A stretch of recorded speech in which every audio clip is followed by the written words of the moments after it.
Mungkin di kesempatan ini, perkenalkan aku Bagas Sabda Dewantara, lulusan dari Teknik Elektro UGM 2016. Seperti yang disampaikan Mas Ersa tadi, profil singkatnya. Kemudian ini Kak Bagas akan sedikit sharing-sharing ya Dek. Semua, ini ada sedikit screen PPT dari kami, boleh minta tolong ditampilkan Kak? Oke, oke. Baik, kalau sekarang Kak Bagas nih lagi di kerja, jadi kemarin habis yudisium, kemudian untuk wisuda itu insya Allah di pertengahan Februari nanti adik-adik, dan sekarang sudah bekerja selama setahun di Widya Edu. Barangkali adik-adik yang pernah dengar Widya Edu, ini Kak Bagas sebagai product manager. Jadi nanti kalau mau kepo tentang Widya Edu bisa dicek di IG ataupun di YouTube atau aplikasinya. Pada kesempatan ini Kak Bagas akan sedikit cerita tentang UGM gitu. Kenapa kok sedikit Kak gitu? Karena selebihnya besok adik-adik biar ngerasain langsung aja ketika di UGM gitu. Next.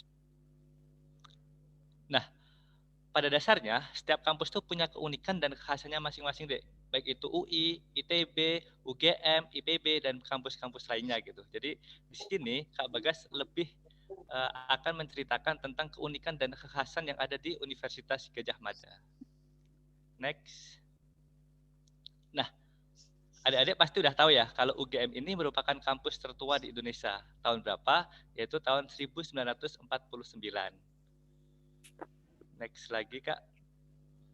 Nah, kalau ranking nih, jadi kan kita sering dengar nih, ranking UGM ataupun ranking ITB atau ranking UI itu berapa sih gitu. Nah, untuk rilis terakhir dari QS Asia University Ranking 2021, UGM nih menempati peringkat ke 57 perguruan tinggi terbaik se-Asia dan menempati peringkat pertama di Indonesia. Jadi untuk adik-adik yang ingin bergabung ke UGM, karena tahun ini UGM itu menempati peringkat pertama dan yang kedua adalah next.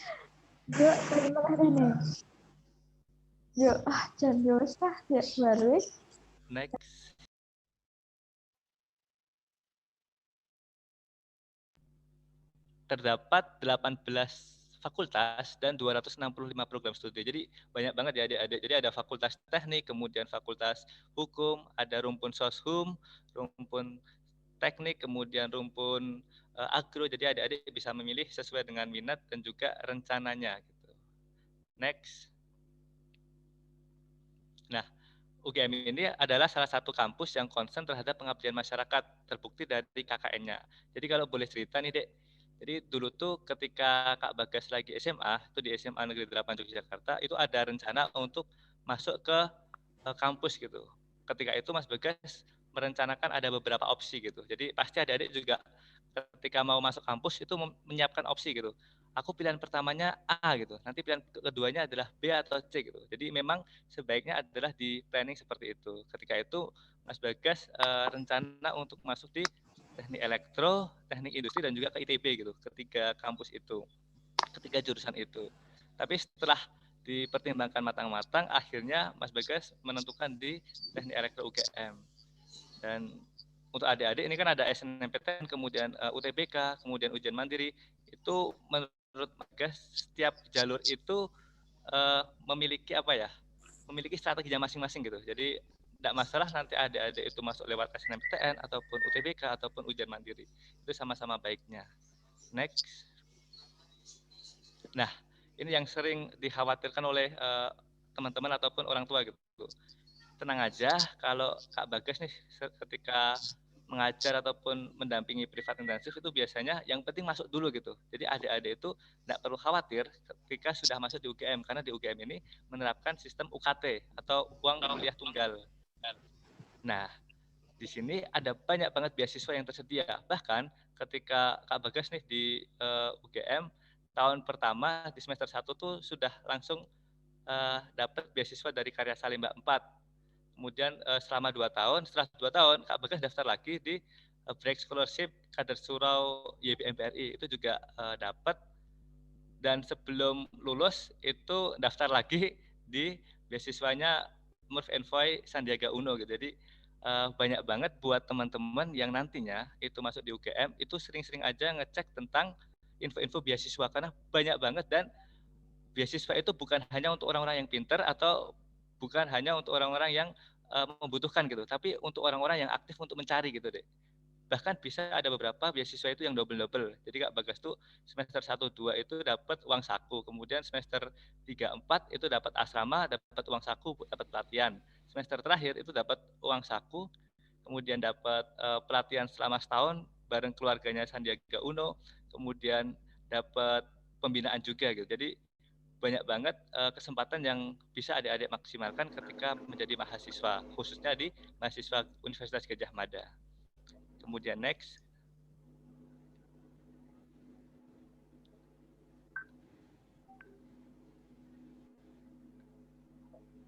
Kita next. Oke. Baik. Nah, ini nih yang sering kita alami ketika masa SMA menuju masa kuliah. Dulu Kak Bagas juga bingung loh ketika ditanya, "Guys, mau masuk apa?" gitu. Dulu pengennya, "Wah, pengen kedokteran UGM nih." gitu. Kemudian besoknya ganti lagi, pengen teknik industri gitu.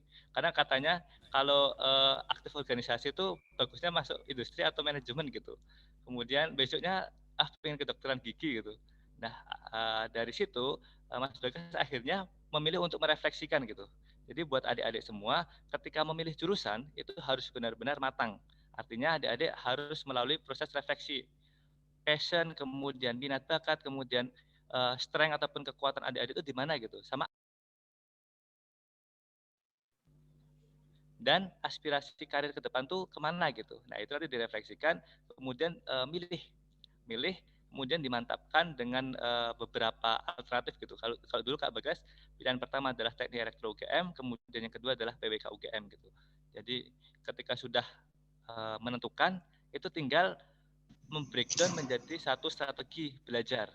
Jadi quarter life crisis ini sering adik-adik alami ya. Jadi ada, kok dia ambis sih gitu. Aku mah apa gitu. Kemudian masih ragu, minder dan lain sebagainya. Itu menurut Kak Bagas harus segera dimanage. Jangan apa ya? Ketika waktu luang ini kan adik-adik nggak di sekolah ya. Jadi ketika di rumah itu jangan menghabiskan waktu untuk scrolling IG kemudian lihat dia ambis banget atau yang lainnya gitu. Jadi adik-adik bisa menggunakan waktu itu dengan optimal. Caranya apa? Caranya adalah dengan menjadwal. Kalau dulu Kak Bagas nih ketika kelas 1, kelas 2 SMA itu aktif organisasi, kemudian kelas 3 benar-benar fokus untuk UGM ataupun untuk menyiapkan kampus. Nah, di UGM ini adik-adik bakal banyak banget menemukan dunia baru gitu. Kayak apa? Adik-adik bakal uh, disuguhkan gitu satu wadah ataupun satu ekosistem yang sangat-sangat heterogen dari Sabang sampai Merauke ada, kemudian UKM-nya juga sangat banyak banget gitu. Jadi adik-adik tuh bakalan apa ya? Ini adalah wadah yang benar-benar akan menggembleng dan membuat adik-adik itu berkembang. Kita next. Terus apakah yang harus dilakukan untuk bisa masuk UGM gitu atau mencapai kampus impian? Yang pertama adalah tentukan goals. Goalsnya mau masuk mana, itu disiapkan. Kalau dulu Kak Bagas nih ketika SMP itu menentukan nih, aku mau masuk di SMA 8 atau SMA 3 atau SMA TN. Itu Kak Bagas tulis di kelas 2 SMP. Kemudian Kak Bagas menyimpan itu dan akhirnya Allah itu menakdirkan Mas Bagas di di SMA Negeri 8 Yogyakarta gitu. Kemudian di SMA, Mas Bagas kelas 2 itu udah nulis 5 plan setelah lulus SMA. Yang pertama adalah pengennya ke STI ITB, kemudian teknik elektro UGM, kedokteran UGM, teknik industri UGM, dan juga akademi militer gitu. Dan akhirnya ternyata Allah menggiring Mas Bagas itu ke teknik elektro UGM, dan itu Mas Bagas syukuri gitu. Kemudian setelah lulus dari teknik elektro UGM ini, Mas Bagas juga udah menulis nih rencana mau kemana gitu, dan akhirnya ini sedang proses untuk mendaftar MBA di UGM gitu. Jadi S2 Magister Business and Administration di UGM, sekaligus sekarang lagi kerja. Jadi menentukan goals ini sangat penting ya adik-adik, minimal 5 tahun ke depan gitu. Jadi untuk adik-adik yang SMA nih usia 18-19 tahun harus menentukan 5 tahun ke depan tuh adik-adik akan jadi apa gitu, atau mendefinisikan diri menjadi orang yang ahli di bidang apa gitu. Itu harus ditentukan. Next. Nah, ketika jadi mahasiswa nih Dek, biasanya ada beberapa kubu gitu. aku mau menjadi mahasiswa yang organisatoris. Itu biasanya orang-orang yang kemudian aktif di BEM, kemudian di LEM, kemudian di Senat, di keluarga mahasiswa. Itu adalah orang-orang yang cenderung untuk menjadi organisatoris kayak Mas Fatur, kemudian beberapa orang-orang lainnya gitu. Kemudian ada yang memilih untuk menjadi akademis dan fokus di riset, itu juga tidak masalah gitu. Ketika aspirasi karir adik-adik ke depan adalah dosen, itu menjadi akademis dan riset itu sangat mendukung gitu. Kemudian ada yang fokus hidupnya ketika kuliah itu adalah lomba dan lomba gitu. Jadi semester 1 ikut lomba gagal, semester 2 ikut lomba gagal, tapi ketika sudah semester 3 gitu, udah dapat momentum berhasil, itu menang terus gitu. Jadi pialanya banyak, uangnya banyak gitu dari uang lomba. Kemudian ada yang tipikal beasiswa hunter. Ini Mas Bagas termasuk yang beasiswa hunter gitu. Karena apa? Karena lumayan gitu. Beasiswa selain dapat uang, dapat pelatihan, dapat teman baru, dapat ekosistem baru, banyak banget gitu. Apalagi di UGM ini akses untuk mendapatkan beasiswa tuh mudah banget dan sangat apa ya? Sangat gampang lah untuk dapat beasiswa sebenarnya, karena yang daftar itu sedikit, penyedianya banyak banget gitu. Jadi adik-adik harus mencoba ketika besok jadi mahasiswa. Kemudian ada juga yang mahasiswa yang fokus untuk usaha gitu. Jadi dia mungkin nggak terlalu sibuk di BEM, nggak terlalu sibuk di lab, tapi dia sibuk dengan bisnisnya gitu. Itu juga tidak masalah gitu. Jadi keempatnya ini menurut Mas Bagas nggak ada yang salah gitu. Semuanya sama-sama bagus. Tinggal direfleksikan teman-teman ini pingin fokus di mana gitu sih. Next. Nah, ini coba Kak Bagas ceritakan tentang fase-fase ketika kuliah ya. Nanti boleh adik-adik bertanya. Yang pertama adalah fase eksplorasi. Fase eksplorasi ini adalah semester 1 dan semester 2 gitu. Di mana ketika ini kita tuh masih maba adik-adik. Pasti adik-adik besok masih maba, itu masih semangat untuk ikut banyak UKM.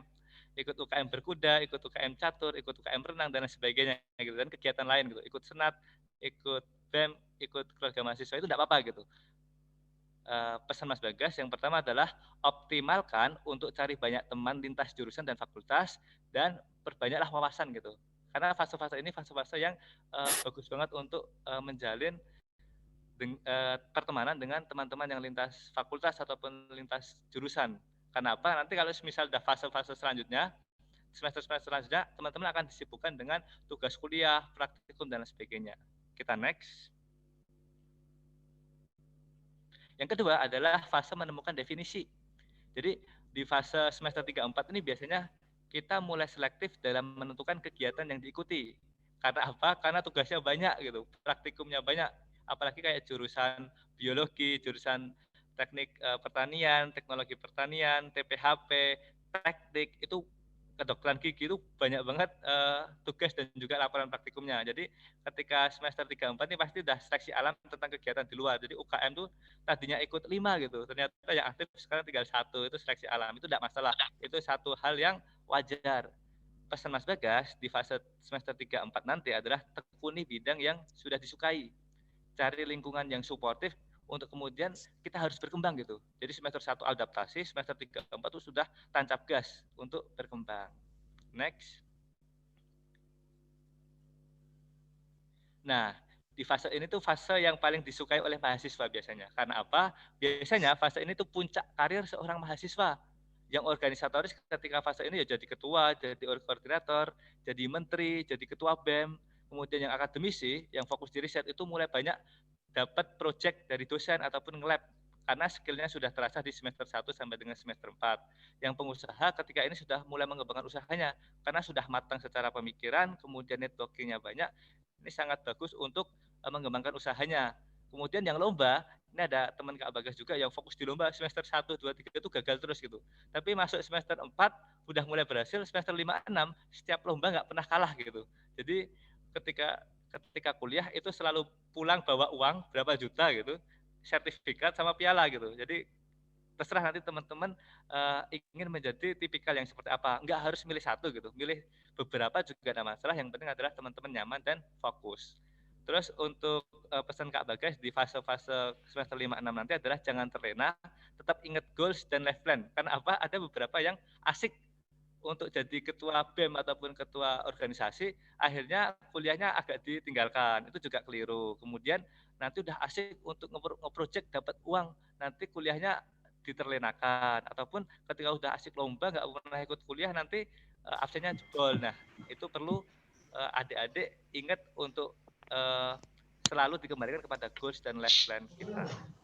Terus selanjutnya di fase semester 7-8 ini fase-fase yang mungkin menurut beberapa orang nih jadi momok gitu ya, tapi sebenarnya enggak juga gitu.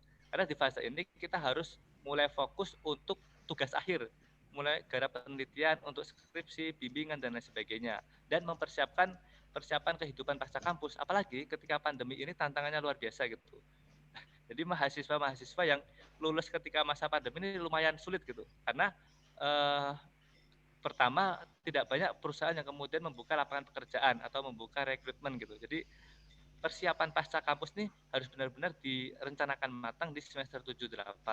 Kalau Kak Bagas dulu ketika di kampus, kebetulan di teknik elektro, itu banyak menghabiskan waktu di lab untuk mengerjakan mobil listrik Semar UGM. Jadi kalau adik-adik tahu, UGM ada mobil listrik, itu ada Semar, kemudian Arjuna, ada Bima Sakti. Mas Bagas waktu itu banyak menghabiskan waktu di Semar UGM, dan kadang juga lomba pun juga nggak cuma di Indonesia gitu. Jadi kalau Bima Sakti sama Arjuna itu biasanya ke Jepang, kalau Semar tuh biasanya kemarin kita ke Singapura sama ke London gitu. Jadi untuk adik-adik terutama yang teknik ini menarik untuk kemudian ikuti mobil. Ada banyak banget wadah untuk teman-teman berkembang, jadi optimalkan gitu pesan Kak Bagas.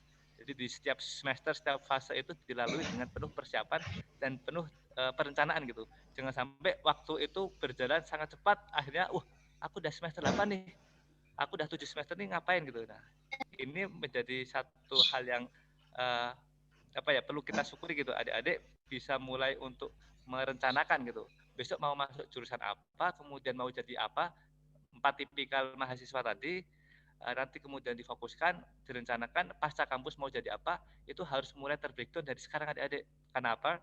Karena kalau enggak, itu kita akan terhambat gitu.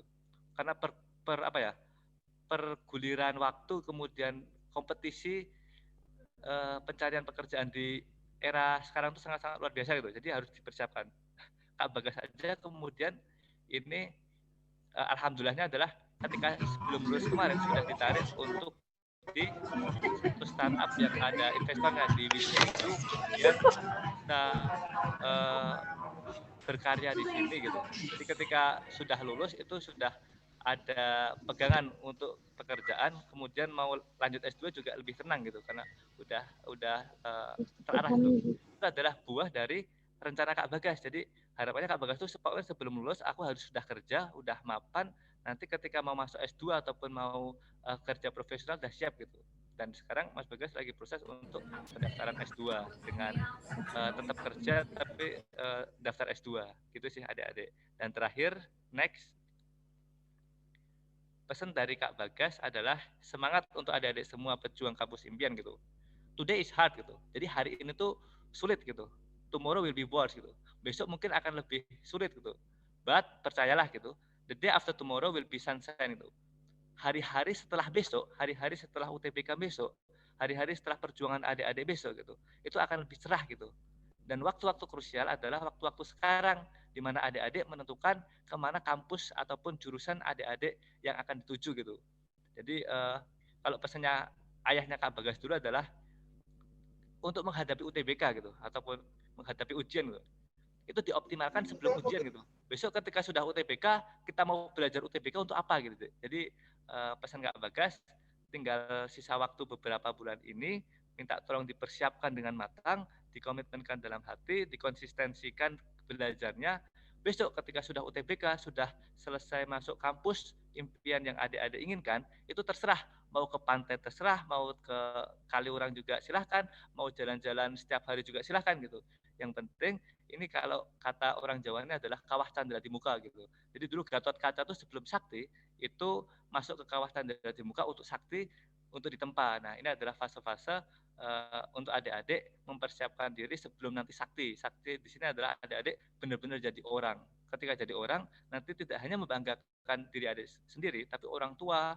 Jadi ketika adik sukses, itu adik-adik sama aja memperbaiki 3 generasi gitu. Generasi adik-adik akan sukses, orang tua juga terangkat, anak adik-adik besok, keturunan adik-adik besok juga terangkat. Jadi semangat untuk adik-adik. Terakhir pesan Kak Bagas, today is hard, tomorrow will be worse, but the day after tomorrow will be sunshine. Itu aja Kak Ersa dan panitia. Terima kasih dari Kak Bagas. Selamat berjuang dan sukses selalu. Terima kasih. Oke, terima kasih banyak kepada Kak Bagas yang sudah memberikan presentasi yang sangat luar biasa. Cukup memberi.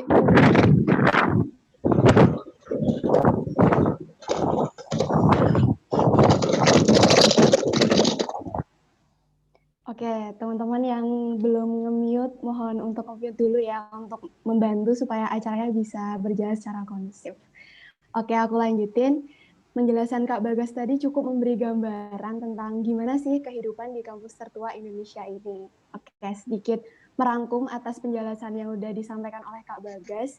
Jadi buat teman-teman, apapun jurusan yang akan teman-teman ambil, apapun bidang yang akan diambil ke depannya, situasi rasanya akan terus berkembang dengan cepat, dipicu oleh progres teknologi dan pengaruh lingkungan yang ada juga. Tadi Mas Bagas juga sudah memamparkan how to deal with quarter life crisis. Kalau kata Charles Darwin, survival the fittest, kunci sukses itu bukan menjadi orang yang paling kuat, tapi menjadi orang yang paling adaptif. Mas Bagas tadi juga menjelaskan kuliah tuh nggak cuma tentang nilai dan IPK semata. Kuliah itu tentang orang-orang yang kita temui, pengalaman yang kita jalani, memori yang dibuat, skill yang dilatih, dan pemahaman